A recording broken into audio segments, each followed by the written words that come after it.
Hey there. Ready to slow things down? We're diving into slow productivity today with Cal Newport's book, New W, Slow Productivity. I know, slow. Yeah. It sounds almost counterintuitive in our fast-paced world, right? Yeah. But trust me, this isn't about moving at a snail's pace. Wait, It's yeah. about being intentional with your time and energy to produce truly valuable work. Absolutely. And you know me, I love a good counterintuitive idea. Absolutely. To kick things off, get this. Acclaimed author John McPhee spent days just staring at leaves Really? while working on a challenging piece about the New Jersey Pine Barrens back in 1966. Wow. Days, you guys. You see, that's already got you thinking, doesn't it? Our knee-jerk reaction is often staring at leaves. How's that productive? Right. And that very skepticism highlights how conditioned we are for constant motion, for Yeah. go, go, go. But think about it. Even back then, without the constant pings of our modern world, McPhee recognized the need to give his mind space. It's so true. And that's something we often forget in our world of overflowing inboxes and never-ending to-do lists. And the thing is, McPhee's leaf staring wasn't wasted time. It led to a 30,000-word masterpiece for the New Yorker. Imagine what insights we might be missing because we're too busy to let our minds wander a little. Okay, so we're starting to see the value of slowing down. But how did we get so caught up in this whirlwind of busyness in the first place? Well, Newport points to the Industrial Revolution. As much as it advanced society, it also ingrained in us this linear, factory-like approach to work. But knowledge work, what most of us do today, is a whole different beast. It really is. When your work is about ideas, about problem solving, about creativity, how do you even measure productivity? How do you know you're succeeding when there's no assembly line churning out tangible products? That's the crux of it. Without clear metrics, we fall into the trap of pseudo-productivity, focusing on visible busyness over actual meaningful output. Remember Les Moonves, the CBS exec, who was convinced that longer hours equaled success? Oh. Turns out, it was a writer, Anthony Zucker, who saved the network. Wait, remind me about that story again. I love a good quiet hero moment. So, while everyone else was putting in FaceTime, Zucker spent 3 years meticulously crafting a show called CSI. He wasn't just clocking in and out, he was pouring his focus and creativity into creating something truly exceptional. And guess what? CSI became a smash hit, proving that focused dedication often trumps frantic activity. You know, it's funny. Sometimes the most impactful work happens when we're not forcing it, when we give ourselves the space to really think and create. It reminds me of the slow food movement. Have you heard about that? Absolutely. It actually ties in beautifully with what we've been discussing. Who would have thought that a protest against McDonald's in Rome would hold the key to a more fulfilling and productive work life? It's such a great example of pushing back against the frantic pace of modern life. But how do we actually apply the principles of slow food? You know, the emphasis on quality and tradition to something like writing code or designing a marketing campaign. That's where it gets really interesting. The slow food movement has 2 core principles: focusing on alternatives to what's wrong and drawing solutions from time-tested traditions. Instead of just bemoaning fast food, they celebrate slow, intentional meals made with care and shared with others. So instead of drowning in emails and meetings, maybe we should be celebrating those moments of deep work, those times when we can really focus and produce our best work right. Exactly. And instead of constantly chasing the newest productivity hack, maybe we need to rediscover the lost arts of deep thinking, focused attention, and disconnecting from the digital noise. Imagine if we approached our work with the same intentionality and care that goes into crafting a delicious, slow-cooked meal. It's such a powerful shift in perspective, but how do we actually put these ideas into practice? Newport breaks it down into 3 core principles of slow productivity, and luckily for us, we've got the inside scoop. Let's start with principle number 1.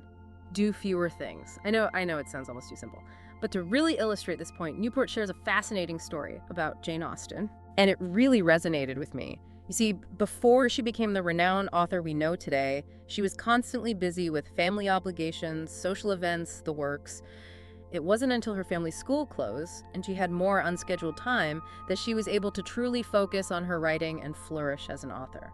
It really highlights how our modern obsession with multitasking can be detrimental to producing truly great work. So less really is more. Absolutely. When we try to juggle too many things at once, our attention becomes fragmented, and we end up paying what Newport calls an overhead tax. We're so busy switching between tasks that the quality of our work suffers. It's like trying to write a novel while simultaneously answering emails, planning a presentation, and keeping up with social media. No wonder we feel so scatterbrained. Exactly. Our brains simply aren't wired for that kind of constant juggling. But what if instead we focus on doing fewer things, but doing them exceptionally well? That's where the real magic happens. And that, my friend, is where Cal Newport's second principle of slow productivity comes in. Ooh, a cliffhanger. Don't you worry, we'll be diving into that in just a moment. But first, Ready for principle number 2. It's all about working at a natural pace. And get this, one of the groups Newport points to for inspiration are hunter-gatherers. wait, what? Our ancient ancestors hold the secret to modern productivity. This I gotta hear. It might seem counterintuitive, but think about it. Hunter-gatherers couldn't afford to be constantly on the go. They had bursts of intense activity when hunting or foraging, followed by periods of rest and recovery. It was a natural rhythm dictated by the seasons and the availability of resources. So not exactly the 204/7 grind that many of us are used to today. Exactly. Their lives had a natural ebb and flow, which brings us to Newport's point. We're not machines. We're not meant to operate at peak capacity all the time. He's got some pretty fascinating historical examples to back this up, too. Did you know that Marie Curie, the brilliant scientist, famously took long breaks to recharge and refocus? Wow, if Marie Curie could take breaks, I think we can all give ourselves permission to step away from the grind every now and then, right? But okay, I'm all for working at a natural pace. But how do we actually make that happen in our modern world, with deadlines and projects and the constant pressure to produce? Well, one of Newport's suggestions might surprise you. Double your project timelines. Double. Now that sounds a little extreme. Won't that just make things drag on forever? I know, it seems counterintuitive, but hear me out. We often underestimate how long things actually take. We get overly optimistic, especially when we're excited about a project. But by doubling our timelines, we give ourselves breathing room. We reduce the pressure to be constantly on, constantly churning out work at an unsustainable pace. So instead of sprinting towards the finish line, it's more like a marathon. We're pacing ourselves, taking breaks, and ultimately producing better work in the long run. Exactly, it's about playing the long game. And this reminds me of another great example from Newport's book, Ian Fleming, the creator of James Bond. Okay, now you're speaking my language. Who doesn't love a little James Bond inspiration? Right, well, Fleming famously wrote his Bond novels during his annual 2-month escape to his Goldeye estate in Jamaica. Okay, that's a writing routine I can get behind. Right, but here's the thing. Fleming wasn't just indulging in a luxurious vacation. He deliberately created this seasonal rhythm in his life. He wrote in Jamaica, he edited in London, and he gave himself permission to step away from work completely for extended periods. So it's about being intentional with our time, creating those cycles of work and rest. That's something I think a lot of us struggle with, myself included. Absolutely. And you don't need a private island to make this work. Newport suggests creating simulated seasons in your own work life. Think about how you can structure your days and weeks to include focused work periods, administrative tasks, and even digital Sabbaths where you completely unplug. The key is to find what works for you. Finding that balance is key, isn't it? And it's not just about how we manage our time, but also about the quality of the work we produce. Which brings us to Newport's third principle of slow productivity. And this one really hit home for me. Obsess over quality. It's about shifting your focus from quantity to quality, from busyness to value. And to illustrate this point, Newport shares a story about the singer-songwriter Jewel that I think you'll find quite inspiring. Are you ready for this? Oh, absolutely. Hit me with it. So picture this. Jewel gets discovered in a coffee shop and is offered $1 million record deal. $1 million, can you imagine? But here's the twist. She turned it down. Wait, she turned down $1 million. There's got to be more to the story. There is. She knew that signing that deal would mean churning out music on someone else's timeline, sacrificing quality for speed. And she wasn't willing to compromise her artistic vision. She chose bet on herself. That's incredible. Talk about having the courage of your convictions. Exactly. She spent years honing her craft, touring relentlessly, and learning from music legends like Neil Young. And in the end, it paid off.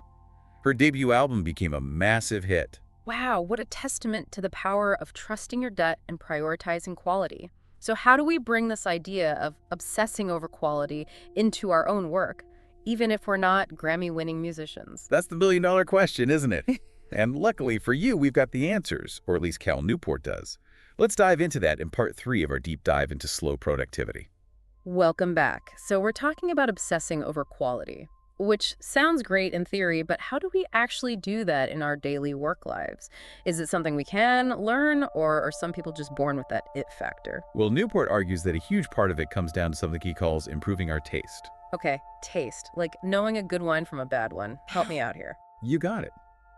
But in this context, it's about developing a more discerning eye for what constitutes excellence in your field. Think of it like this. The more you experience truly great work, the more you start to understand what makes it great. And the more you can apply those principles to your own work. So how do we level up our taste, so to speak? Newport has some pretty concrete advice. First, immerse yourself in the work of masters in your field. Read their books, study their designs, analyze their code. By surrounding yourself with excellence, you start to internalize what sets it apart. That makes a lot of sense. Learn from the greats, right? But there's another suggestion he has that I found really interesting. Explore fields outside your area of expertise. How would, say, looking at architecture or poetry make me a better programmer? Because it broadens your perspective. It exposes you to different ways of thinking about quality, different approaches to problem solving, different aesthetic sensibilities. It's like cross-training for your creative mind. You might pick up on something unexpected, a use of color, a structural principle, a way of conveying emotion that you can then apply to your own work in a fresh and innovative way. I like it. It's like that feeling you get when you travel to a new place and experience a whole new culture. It just opens up your mind to new possibilities. Exactly. And here's another idea. Find or create a community of like-minded individuals who also strive for excellence. Think of the Inklings, that famous literary group with C.S. Lewis and J.R.R. Tolkien. They met regularly to share their work, critique each other, and inspire each other to reach new heights. Wow, talk about a power group. Imagine the creative energy in that room. Right. And you don't need to be a literary giant to benefit from this kind of community. You can find, or start, a group of colleagues, friends, or even online connections who share your passion for doing great work. It's so much easier to stay motivated and accountable when you've got people in your corner who understand and support your goals. It takes the pressure off of being the lone genius and makes it more collaborative for sure. But what about those times when we need that extra push, that internal fire to really bring our A game? Well, that's where Newport's next suggestion comes in. Bet on yourself. Okay, bet on yourself sounds a little intimidating. What does that even look like in the context of, spreadsheets and deadlines and all the stuff of everyday work? It's about creating situations that incentivize you to do your best work. It could be taking on a challenging side project that you're truly passionate about, entering a competition, or even just investing in high-quality tools that signal to yourself that you're serious about your craft. So, like, finally treating myself to that fancy ergonomic chair I've been eyeing. Exactly. It's a way of raising the stakes, signaling to yourself that this work matters, that you're worth investing in. And often, that shift in mindset, that belief in yourself, can make all the difference. It's like that saying, dress for the job you want, not the job you have. Except in this case, it's about creating an environment that supports the level of quality you aspire to. I love that. And finally, here's a piece of advice from Newport that I think is crucial. Find the balance between striving for excellence and avoiding perfectionism. Yes, perfectionism is such a creativity killer. We can get so caught up in trying to make something perfect that we never actually put it out there into the world. Absolutely. He uses the example of the Beatles' decision to stop touring. They were constantly on the road performing, recording, and facing insane pressure from their fans and the media. It became unsustainable. So they chose to step back to create space for themselves. Exactly. They traded the perfectionism of trying to please everyone all the time for the freedom to experiment, to explore new creative directions in the studio, and ultimately to create their masterpiece, S.G. Pepper's Lonely Hearts Club Band. It's a powerful reminder that sometimes good enough really is better than striving for an unattainable ideal. We can get so caught up in the details that we lose sight of the bigger picture. And that, I think, is what slow productivity is all about. Finding a more sustainable and fulfilling way to work and live. It's not about becoming a recluse or abandoning ambition. It's about redefining what success looks like for you. It's about reclaiming our time, our attention, and ultimately our creativity, right? Exactly. So as we wrap up our deep dive into slow productivity, I'd love for you to consider, what's one small step you can take today to embrace a slower, more intentional approach to your work? Maybe start by identifying one thing you can stop doing. Remember, sometimes subtracting is the best way to add value. And on that note, we'll leave you to savor the possibilities. Until next time, happy creating.